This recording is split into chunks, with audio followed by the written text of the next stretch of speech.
Hello everyone. So today we are going to begin with a new chapter और Indian national movement का जो सबसे पहला phase है that is moderate phase after the foundation of Congress. जो कांग्रेस में जो इनिशियल लीडर्स थे तो उनका जो नेचर था फॉर इंडियन नेशनल मूवमेंट वो काफी लिबरल और मॉडरेट है, काफी शांतिपूर्वक, कोई भी मास रिवॉल्यूशन या रिवोल्ट जैसा काम नहीं करते थे, इसीलिए उन्हें मॉडरेट्स भी बोला जाता था। तो देखते हैं एरा ऑफ मॉडरेट्स। तो कुछ इंपॉर्टेंट लीडर्स जो इस मॉडरेट पीरियड में थे, मॉडरेट्स के एरा में थे, कांग्रेस में ही थे ये लोग। उसमें से कुछ इंपॉर्टेंट लीडर्स हैं Dadabhai Naoroji, Pherozeshah Mehta, D Wacha, Womesh Chandra Bonnerjee and S N Banerjee. तो ये सब जो लीडर्स थे ये डोमिनेट कर रहे थे कांग्रेस कांग्रेस को, उसके पॉलिसीज और उसके पॉलिटिक्स दोनों को। फ्रॉम 1885 से 1905 तक इनका वर्चस्व रहा। जिस तरह आज कांग्रेस में राहुल गांधी का वर्चस्व है उसी तरह उस वक्त इन लोगों का था। दे वेयर बिलीवर्स, ये लोग जो बिलीव करते थे लिबरलिज्म में, बहुत लिबरल काइंड का सोच था इनका, और मॉडरेट पॉलिटिक्स था, कोई एक्सट्रीम ये लोग स्टेप नहीं लिया करते थे। देखते हैं इनका अप्रोच कैसा था। तो the moderate political activity involve constitutional agitation, मतलब इनको कुछ भी अगर डिमांड करना है ब्रिटिश के हिसाब से तो रिवोल्ट नहीं, कॉन्स्टिट्यूशनल प्रोसेस से लेजिस्लेचर में पिटीशन वगैरह मूव करके वैसे एजिटेट किया करते थे। बिकॉज दे बिलीव दैट कि ब्रिटिश जो है वो चाहती है इंडियंस के साथ फेयर होना, लेकिन उन्हें असली कंडीशन के बारे में पता ही नहीं है, ऐसा इनका सोच था। इसलिए ये जो मॉडरेट्स थे ये क्या करते थे, प्रेजेंट करते थे पब्लिक डिमांड को गवर्नमेंट के सामने थ्रू रेजोल्यूशंस, प्रस्ताव पास किया करते थे ताकि गवर्नमेंट को पता चले कि हमारा डिमांड क्या है। पिटीशंस रिक्वेस्ट दिया करते थे और मीटिंग्स किया करते थे।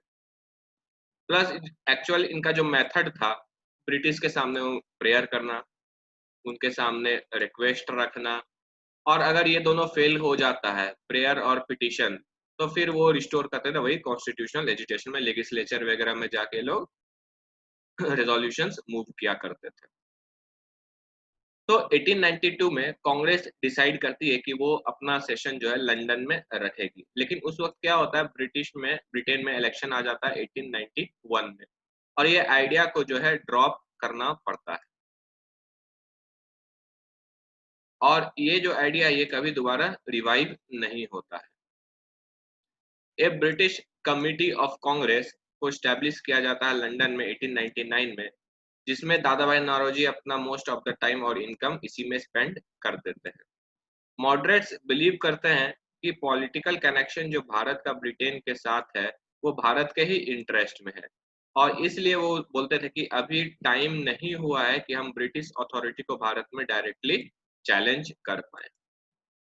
इनका जो ऑब्जेक्टिव्स था, पहला ऑब्जेक्टिव था कि ये प्रमोट करे इंडियन नेशनलिज्म और नेशनल यूनिटी को भारत में, एजुकेट करे और ट्रेन करे लोगों को, भारतीय लोगों को, ताकि वो पॉलिटिकल और इकोनॉमिक इशू जो प्रेजेंट में चल रहा है, ब्रिटिशर्स जो ला रहे पॉलिसीज उनको समझ सके, और एक अवेयरनेस फैले लोगों के बीच में, जानकारी फैले पॉलिसीज, इकोनॉमिक और politic policies, to help to free the Indians from their various prejudices and generate greater unity among them against the British. So आज जो भारत के लोग हैं वो जो सफर कर रहे थे जो भी ब्रिटिशर्स के पॉलिसीज के कारण, तो उनको हेल्प करना, प्लस उनके आपस में एक यूनिटी पैदा करना ब्रिटिश के against, to expose the exploitative and ruthless policy of the British. British की जो एक्सप्लॉयटेटिव पॉलिसी थी और क्रूअल पॉलिसी थी उसको एक्सपोज करना, लोगों को समझाना, to ensure rule of law and more civil liberty for Indians, law का वर्चस्व रहे भारत में और सिविल लिबर्टी मिले इंडियंस को, to ensure higher representation of Indians in legislative councils. Legislative councils जो था सेंटर में या प्रोविंशियल में जहाँ पे लॉ वगैरह बनता था, वहाँ के जो कुछ मेंबर्स थे तो उसमें इंडियंस का रिप्रेजेंटेशन चाहिए था, to ensure higher representation of Indians in legislative councils. ये दोनों रिपीट हो गया तो क्लिक कर दो। To ensure the promotion of agricultural and industrial modernization and development, तो प्रमोशन होना चाहिए किसका, एग्रीकल्चर का, इंडस्ट्री का, और इंडस्ट्री को मॉडर्नाइज होना चाहिए और डेवलप करना चाहिए। To reduce the harshness of the British rule in India, जो ब्रिटिश हार्श रूल कर रही थी भारत में उसको कम करना, ये सारा कुछ ऑब्जेक्टिव्स था इन मॉडरेट्स का। अब इन ऑब्जेक्टिव्स को पाने के लिए ये जो मॉडरेट्स ये कुछ डिमांड्स रखते हैं ब्रिटिशर्स के सामने। For example, the representation of Indians in Indian civil services should be increased and for which ICS exams should be simultaneously conducted in India and London। तो इनका डिमांड ये था कि जो इंडियन सिविल सर्विसेज एग्जाम होता है ये सिर्फ लंदन में होता था, तो ये चाहते थे कि इंडियन सिविल सर्विसेज में इंडियंस का रिप्रेजेंटेशन बढ़े, और रिप्रेजेंटेशन बढ़ाने के लिए ये जो एग्जाम है इंडियन सिविल सर्विसेज का ये भारत और लंदन दोनों में एक साथ करवाया जाए। More representation should be given to Indians in legislatures with elected majority, and members of legislature should be given more legislative powers including the voting and rejecting the budget। ये मांग रहे थे कि जो लेजिस्लेटिव काउंसिल था जहाँ पे vice Roy और उनके काउंसिल मेंबर्स बैठा करते थे भारत के लिए पॉलिसीज और लॉ बनाने के लिए, और जहाँ पे बजट वगैरह पास हुआ करता था वहाँ पे इंडियंस का रिप्रेजेंटेशन कम था ऑफिशियली, तो ये चाहते थे वहाँ पे इंडियंस का रिप्रेजेंटेशन बढ़े और ये जो रिप्रेजेंटेटिव मेंबर्स होंगे ये इलेक्टेड होंगे, इलेक्टेड बाय द पीपल होंगे, और उनको पावर दिया जाए कि कोई भी बिल या फिर कोई भी लॉ आता है या प्रस्ताव आता है और बजट आता है तो उसके ऊपर वोटिंग राइट्स और डिस्कस करने का राइट्स जो है इंडियंस को दिया जाए। There should be more freedom of press, ये प्रेस का फ्रीडम का डिमांड कर रहे थे। Rule of law to be respected and should be equally available to Indians too, तो लॉ जो था यूरोपियंस के लिए अलग नहीं होना चाहिए और इंडियंस के लिए अलग नहीं होना चाहिए। अगर एक लॉ है तो सारे लोगों पर एक जैसा ही इम्पोज होना चाहिए। Separation of judiciary from executive, अब जो गवर्नमेंट है और जुडिशरी दोनों एक नहीं होना चाहिए, दोनों को अलग अलग होना चाहिए। Government to conduct an inquiry into the backwardness of Indian industries and take measures to modernise the Indian industries, ये डिमांड करते हैं कि आज जो भारत की जो इंडस्ट्री है वो पिछड़ चुकी है, वो क्यों पिछड़ी है इसके ऊपर एक इंक्वायरी करे गवर्नमेंट और कुछ स्टेप्स ले ताकि भारत की जो इंडस्ट्रीज है उसको मॉडर्नाइज किया जा सके। Government should take measures to expand employment opportunities for the people, government को क्या करना चाहिए, एम्प्लॉयमेंट देना चाहिए लोगों को और अपॉर्चुनिटीज देना चाहिए भारतीय लोगों को एम्प्लॉयमेंट। उसके बाद डिमांड करती है government should take measures to protect the interest of the peasants and to undertake projects to help agriculture, ये डिमांड करते हैं कि जो पीजेंट्स है जो फार्मर्स लोग हैं उनका जो इंटरेस्ट है उसको प्रोटेक्ट करे गवर्नमेंट और कुछ स्टेप्स ले ताकि एग्रीकल्चर जो स्टेगनेट हो चुका था उसको डेवलप किया जा सके और प्रोडक्शन बढ़ाया जा सके। Government to set up agriculture banks to help rural credit and to protect the people from the rapacity of money lenders, तो यहाँ पे डिमांड करते हैं मॉडरेट्स गवर्नमेंट से कि एग्रीकल्चरल बैंक्स, ग्रामीण बैंक्स जो हैं तो वो डेवलप किया जाए तुम्हारा, ताकि गांव वगैरह में रूरल क्रेडिट दिया जा सके, लोन्स दिया जा सके और इन लोगों को प्रोटेक्ट किया जा सके फ्रॉम द रैपेसिटी फ्रॉड जो करते थे मनी लैंडर्स, उससे बचाया जा सके। The economic relation between India and London should be totally cut off so that Indian economy can develop independent of British influence। इनका नेक्स्ट ये डिमांड था कि जो रिलेशनशिप है between India and Britain economic, जैसे कि ट्रेन ऑफ वेल्थ हो रहा था, वन साइडेड फ्री ट्रेड, तो ये पूरा इकोनॉमिक रिलेशन को कट कर दिया जाए ताकि इंडियन इकोनॉमिक खुद से खुद के बदौलत जो है वो डेवलप कर पाए without British influence. Indians should be given a right to hold arms for self defence, जो आर्म्स एक्ट आया था उसमें क्या हुआ था, सेल्फ डिफेंस के लिए भी आर्म्स अलाउ नहीं था, लाइसेंस लेना जरूरी था। सो वैसा कुछ राइट्स दिया जाना चाहिए भारतीयों को कि वो सेल्फ डिफेंस के लिए आर्म्स को है रख सके अपने पास। Government to take measures to protect Indians, Indians जो है ब्रिटेन वगैरह में वहां पे प्रोटेक्ट किया जाए। Government should reduce land revenue tax, land और रेवेन्यू टैक्स जो भी है उसको कम किया जाए। Government should cut down its expenditure on civil and military administration and to make more funds available for health, education, irrigation and other welfare activities। इनका ये demand था कि जो भी एक्सपेंडिचर, सिविल एक्सपेंडिचर और मिलिट्री एक्सपेंडिचर ब्रिटिशर्स कर रही है उसको कम करने और जो पैसा बचेगा उसको यूज करने हेल्थ को, यानी हॉस्पिटल्स बनाने में, एजुकेशन स्कूल्स में, इरिगेशन में, ताकि एग्रीकल्चर में मदद हो सके और बाकी वेलफेयर एक्टिविटीज। तो ये सब डिमांड जब मॉडरेट्स पुट अप करते हैं ब्रिटिशर्स के आगे, तो इन डिमांड्स के रेस्पॉन्स में गवर्नमेंट कुछ एक्ट्स और कुछ स्टेप्स लेती है। देखते हैं गवर्नमेंट का रेस्पॉन्स क्या रहता है। तो इंडियन सिविल सर्विसेज वाला जो डिमांड था मॉडरेट्स का, तो क्या करती है ब्रिटिश गवर्नमेंट, एक कमीशन अपॉइंट करती है, Aitchison commission on civil services. तो ये कमीशन अपना रिपोर्ट सबमिट करती है, इसमें लिखती है ये रिकमेंड करती है कमीशन कि सीट्स जो है इंडियन सिविल सर्विस के अंदर उसको 3 एग्जाम में डिवाइड कर दो। पहला इंडियन सिविल सर्विसेज जो मेन रहेगा। तो ये रिपोर्ट बोलता है कि ये इंडियन सिविल सर्विसेज में ब्रिटिश का डोमिनेशन बना रहना चाहिए, इसको कमजोर नहीं करना चाहिए और एग्जाम को जो है भारत में तो बिल्कुल भी कंडक्ट नहीं कराना चाहिए इंडियन सिविल सर्विसेज। फिर है PCS, public commission public provincial civil services, जैसे आज जेपीएससी बीपीएससी होता है स्टेट वाला, वैसे ही प्रोविंशियल सिविल सर्विसेज का यहाँ पर रिकमेंडेशन होता है फॉर ओनली इंडियंस। बोलते हैं इसमें सिर्फ इंडियंस बैठेंगे और ये ओपन एक्सेस है टू ऑल द कम्युनिटी, सारे इंडियंस के लिए ओपन, सारे लोग बैठ सकते हैं। और अगर गवर्नमेंट को लगता है कि इसमें मुस्लिम्स या फिर बाकी माइनॉरिटी का जो रिप्रेजेंटेशन है वो कम है, तो गवर्नमेंट क्या कर सकती है, अपने से नॉमिनेट कर सकती है किसी को। फिर एक आया एसएससी जो आज आप लोग देते हैं, सबऑर्डिनेट सर्विसेज, वैसा एक रिकमेंडेशन आया कि तीसरा लेवल होना चाहिए सबऑर्डिनेट सर्विस। सबसे पहले आईसीएस जो टॉप लेवल का पोस्ट, फिर पीसीएस और फिर एसएससी जो थर्ड ग्रेड पोस्ट, यहाँ पे ऐसे बना देती है। तो ये जो एसएससी टाइप का सबऑर्डिनेट सर्विस क्रिएट किया गया, बोला इसमें सिर्फ इंडियंस ही अलाउ होंगे, कोई एग्जाम नहीं होगा सिलेक्शन के लिए। तो जॉब जो दिया जाएगा सबऑर्डिनेट सर्विस के अंदर, अगर आपके पास कोई डिग्री या डिप्लोमा है और मार्क्स के बेसिस पे आपको दिया जाएगा जॉब इन सबऑर्डिनेट सर्विसेज। अब देखते हैं थोड़ा कुछ पास्ट में भी डेवलपमेंट हुआ था इंडियन सिविल सर्विसेज का। तो चार्टर एक्ट ऑफ 1833 में क्या हुआ था, ब्रिटिशर्स ने प्रपोज किया था कि एक ओपन कंपटीशन होना चाहिए सिविल सर्विसेज का फॉर इंडियंस।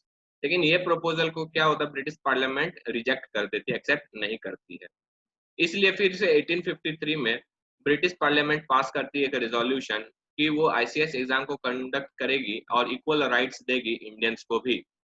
और इस चीज के लिए 1854 में गवर्नमेंट एक अपॉइंट करती है committee, Macaulay minute committee appoint करती है, जो कि सजेस्ट करेगा एग्जाम पैटर्न पे, सिलेबस पे, एक्सेट्रा इंडियन सिविल सर्विस के लिए। ये मैक्यूलम मिनट कमिटी रिकमेंड करती है that ICS exam should not be conducted in India. Macaulay minute committee भी बोल रही थी कि आईसीएस एग्जाम जो है भारत में कंडक्ट नहीं होगा, क्योंकि ब्रिटिश का डोमिनेशन आईसीएस एग्जाम में बना रहना चाहिए। और इसके बाद फिर क्या होता है, मॉडरेट्स तुम्हारा जो है कंटिन्यू करते हैं अपना कॉन्स्टिट्यूशनल एजिटेशन, ताकि उनका डिमांड जो है ग्रांट मिल जाए। फिर आता है Indian councils of act of 1892, जो इनका डिमांड था कि भारतीयों का लेजिस्लेचर में रिप्रेजेंटेशन बढ़ाया जाए और उन्हें राइट्स दिया जाए ताकि वो डिस्कशन कर पाए तुम्हारा बजट्स पे या फिर कोई भी बिल पे। तो इसके लिए इंडियन काउंसिल्स एक्ट ऑफ 1892 लाना पड़ा। तो ये एक्ट क्या बोलता है कि नॉन ऑफिशियल मेजोरिटी बढ़ा दिया जाता है and power to move resolution. अब भारतीय भी लेजिस्लेचर में कोई भी प्रस्ताव को ला सकते हैं, डिस्कस कर सकते हैं बजट पे, लेकिन कोई सप्लीमेंट्री क्वेश्चन नहीं पूछ सकते हैं। बजट पे डिस्कस किए, कोई क्वेश्चन पूछा गया मिनिस्टर से, उस वो मिनिस्टर ने उस क्वेश्चन का जवाब दिया, फिर जवाब के बदले कोई और एक क्वेश्चन नहीं पूछा जा सकता था बाय द इंडियंस। तो मॉडरेट्स जो है इतना राइट मिलने के बाद खुश हो जाते हैं, अपना एक्सप्रेस कर देते हैं कि हाँ हम सेटिस्फाई इतना से ही, और उसके बाद वो काउंसिल में एंटर कर जाते हैं। और ये जो सेटिस्फैक्शन वो दिखा दिए, इसके कारण क्या होता है, कोई भी पॉलिटिकल एक्टिविटी नहीं होता है फ्रॉम 1890 टू 99, क्योंकि वो लोग तो सेटिस्फाइड थे, करेंगे क्या। तीसरा है a resolution for simultaneous exam of ICS in 1893। वही आईसीएस एग्जाम के लिए कि इंडिया और ब्रिटेन में साइमल्टेनियसली कंडक्ट होना चाहिए, तो एक रेजोल्यूशन लाया जाता है काउंसिल में to conduct ICS exam simultaneously in India and London. लेकिन जब ये एक्ट लाया जाता है तो दादा भाई नारोजी वो जो है वो इस बिल को सपोर्ट नहीं करते और रेजोल्यूशन जो है ये पास नहीं होता, फेल हो जाता है। पता नहीं दादा भाई नारोजी क्यों नहीं सपोर्ट किए इस चीज को। फिर Welby commission on Indian expenditure, जो था कि एक्सपेंडिचर सिविल और एडमिनिस्ट्रेशन, मिलिट्री एडमिनिस्ट्रेशन का कट कर दिया जाए और हेल्थ, इरिगेशन, एजुकेशन ये सब में डाला जाए, उसके लिए वेलबी कमीशन का गठन हुआ था। तो दादा भाई नारोजी इस कमीशन के भी मेंबर थे। ये कमीशन का जब रिपोर्ट आता है तो ये कमीशन अपने रिपोर्ट में हर एक चीज के बारे में बात करता है, सारे प्रॉब्लम्स के बारे में बात करता है, लेकिन कोई कमेंट नहीं करता है कि एक्सपेंडिचर्स जो है सिविल और मिलिट्री उसको कट डाउन किया जाना चाहिए या नहीं किया जाना चाहिए। इंस्टेड ये क्या बोलते हैं कि और ज्यादा फंड सिविल मिलिट्री ये सब में लगा दिया जाए तुम्हारा health education, by cutting down the corruption. Corruption को कट करो और इस समय पैसा लगाओ, लेकिन सिविल और मिलिट्री एडमिनिस्ट्रेशन से कोई पैसा कट नहीं करना है।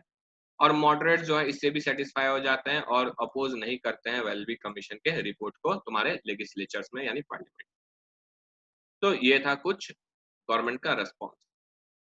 अब यहाँ पे देखते हैं, ये तो हमने देखा कि मॉडरेट्स जो लीडर्स थे और पार्लियामेंट वो सबका, क्या यहाँ पे मासेस जो लोग थे भारतीय, उनका क्या रोल था? तो मॉडरेट्स जो थे, वो उनका बहुत एक नैरो सोशल बेस था, बहुत छोटा सोशल बेस था, कुछ ज़्यादा बड़ा नहीं था। क्यों? क्योंकि वो उनको पॉलिटिकली फेथ नहीं था लोगों को। उनको लगता था कि ये अनपढ़ गँवार हैं, इनको पॉलिटिक्स के बारे में, इकोनॉमिक्स के बारे में कुछ पता ही नहीं है, तो इनका सपोर्ट भी ज़रूरी नहीं है। तो ये लोग क्या होगा, जब इनको जानकारी ही नहीं है, तो ये जो मासेस हैं ये इग्नोरेंट होंगे, ये इग्नोर कर देंगे कोई भी चीज़ को, ऐसा इनका बिलीफ था मॉडरेट्स का। और ये भी सोचते थे कि ये जो लोग हैं भारत के, ये बहुत कंज़र्वेटिव सोच वाले हैं, तो ये सपोर्ट तो कभी करेंगे ही नहीं। तो मासेस नीड, इनका बिलीव था कि इससे पहले कि मासेस को इंक्लूड किया जाए इस स्ट्रगल में, तो मासेस को सबसे पहले क्या करेगा, वेल्डिंग करना पड़ेगा और एक नेशन बनाना पड़ेगा। और मॉडरेट्स यहाँ पे क्या होता है, फेल कर जाते हैं टू रियलाइज कि अगर ये फ्रीडम स्ट्रगल स्टार्ट करेंगे और पॉलिटिकल एसोसिएशन में मासेस को इंक्लूड करेंगे, तभी इनको एकजुट लाया जा सकता है। ये चीज तो ये सोचे ही नहीं कि इनको एकजुट कैसे लाना, बस ये सोचते थे कि इनको नेशन बनाना है और ये इग्नोरेंट रहेंगे, लेकिन कैसे करेंगे ये इनको नहीं पता था, ये इसमें फेल कर जाते हैं। स्टिल फिर भी जो अर्ली नेशनलिस्ट यानी मॉडरेट्स थे, वो उस वक्त के, जब 1850s मतलब second half of the 19th century चल रहा था, उस वक्त का सबसे emerging Indian national against colonial interest था, सबसे प्रोग्रेसिव था। और उस समय जो Indian nation against colonial interest का सबसे मेजर या फिर सबसे पावरफुल फोर्सेस उस वक्त के थे। अब देखते हैं इनका जो पॉलिसीज था, इनका जो डिमांड्स था और जो ये बिहेव किए तुम्हारा मासेस के साथ, प्लस गवर्नमेंट का जो रिस्पॉन्स आया और ये गवर्नमेंट के साथ क्या डिमांड क्या करते थे, तो उसका एक इवेलुएट करते हैं। ये जो अर्ली नेशनलिस्ट यानी मॉडरेट्स थे, ये did a great deal to awaken the national sentiment. लोगों को एक नेशनल सेंटिमेंट का जानकारी हुआ, नेशन क्या है, नेशनल यूनिटी क्या है, ये सब का आभास हो गया कि हम इंडियंस हैं। Even though they could not draw the masses through them towards them, लेकिन फिर भी अपने और इन मासेस को नहीं खींच पाए थे ये मॉडरेट्स, लेकिन उनमें एक नेशनल यूनिटी और नेशनलिज्म का जो भाव है वो जगा चुके थे। तो उस वक्त का जो मॉडरेट्स थे, they represented the most progressive force of the time. उस वक्त के सबसे प्रोग्रेसिव फोर्स थे ये moderates. They were able to create a wide national awakening and create feeling of belonging to one nation। एक नेशन का feeling जगा चुके थे।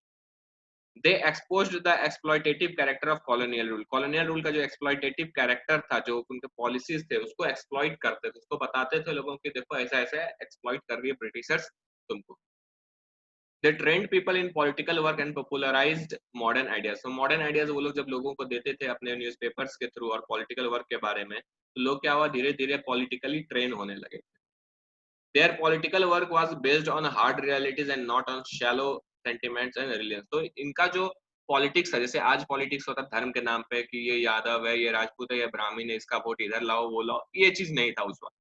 तो उस वक्त का जो पॉलिटिकल वर्क था वो हार्ड रियलिटीज की, रियलिटी क्या है, रियलिटी ये था कि ब्रिटिशर्स जो है वो अत्याचार कर रहे हैं, वो एक्सप्लॉइट कर रहे हैं इंडियंस को, इस हार्ड रियलिटी पे था। नाइदर कि तुम हिंदू हो, तुम मुस्लिम हो, ऐसा रिलीजन और छोटा छोटा चीज सेंटिमेंट्स के ऊपर बेसिस नहीं था इनका political work.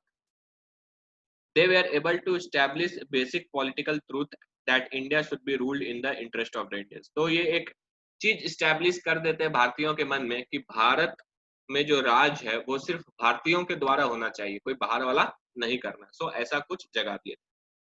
They created a solid base for more vigorous militant mass based national movement in the following years। अब क्या हुआ, अब लोगों के बीच में पता चल गया कि ब्रिटिश क्या कर रही है, उनका जो नेशनलिज्म का भाव है वो जाग चुका था, लोग एक यूनिटी का देखने को फिर से मिल रहा था लोगों के बीच में।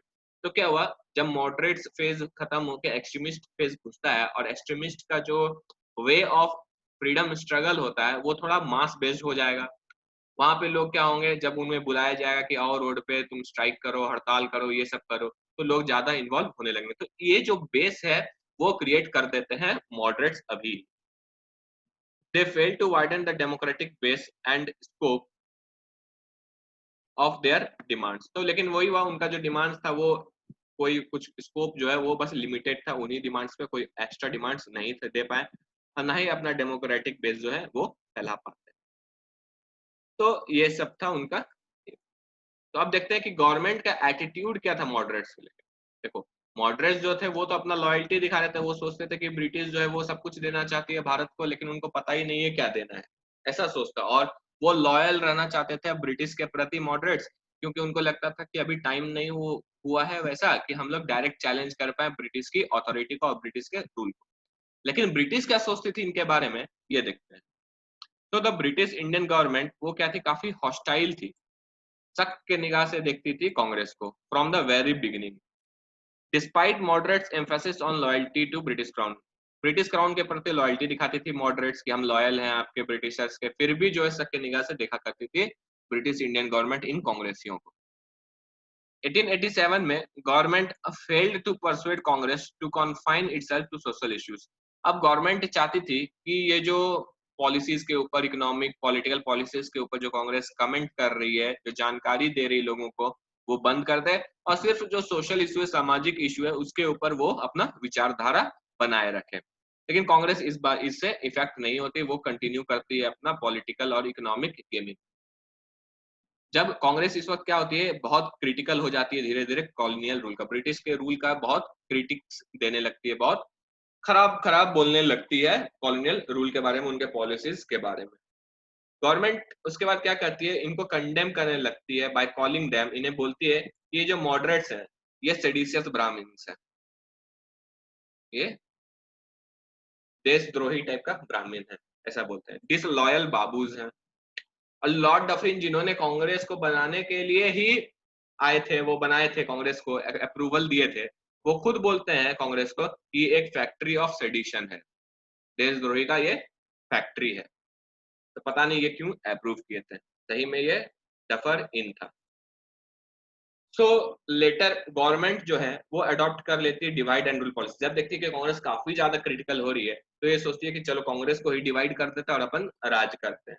इसके लिए ब्रिटिश क्या करती है, जो रिएक्शनरी एलिमेंट्स था, जैसे कि सर सैयद अहमद खान और राजा शिव प्रसाद सिंह, इनको प्रोवोक करती है और बनारस में एक ऑर्गेनाइज करा देती है यूनाइटेड इंडियन पैट्रियोटिक एसोसिएशन, ताकि कांग्रेस का जो भी प्रोपेगेंडा है उसको काउंटर कर सके।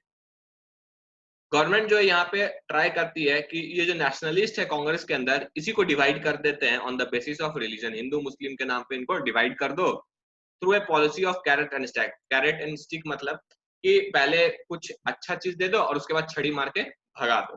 तो पहले क्या करते थे, पहले सबसे पहले वो देंगे तुमको लॉ दे दिए, एक्ट दे दिए जो कि फेवर होगा कांग्रेस का, और उसके पीछे एक और एक्ट लेते आएंगे जो कि कांग्रेस को वो चीज ही अप्लाई करने नहीं देगा। तो ऐसा ये लोग खेलने लगे और पीटेड मॉडरेट्स अगेंस्ट एक्सट्रीमिस्ट। इसके बाद क्या, रिलीजन के नाम पे, यही डिवाइड एंड रूल के नाम पे मॉडरेट्स और एक्सट्रीमिस्ट को बाद में हम लोग देखेंगे कैसे लड़वा देते हैं ब्रिटिशर्स, और कांग्रेस में स्प्लिट हो जाएगा इसी कारण। लेकिन गवर्नमेंट जो है ये सब के बीच में ये फेल कर जाती है, ये तो कांग्रेस पे ही ध्यान देती कि कांग्रेस को ही तोड़ दो, लेकिन ये नहीं देख रही थी उसको तोड़ने से जो लोग हैं उसमें जो नेशनलिज्म का भाव बढ़ रहा है उसको कैसे रोके, इसको चेक ही करना भूल जाती है British government. And but government fail to check the rising tide of nationalism, nationalism का जो भाव चला था, टाइड चला था, उसको चेक करने में जो है ब्रिटिश गवर्नमेंट फेल कर जाती है, क्योंकि इसका पूरा ध्यान ही कांग्रेस को तोड़ने और डिवाइड एंड रूल के पॉलिसी पे था। तो this was all about the moderates है। कल के लेक्चर में हम लोग एक्सट्रीमिस्ट्स के बारे में पढ़ेंगे और 1889 के आगे भी हम लोग देखेंगे। तो कोई डाउट हो you can comment me, and thank you for watching my lecture.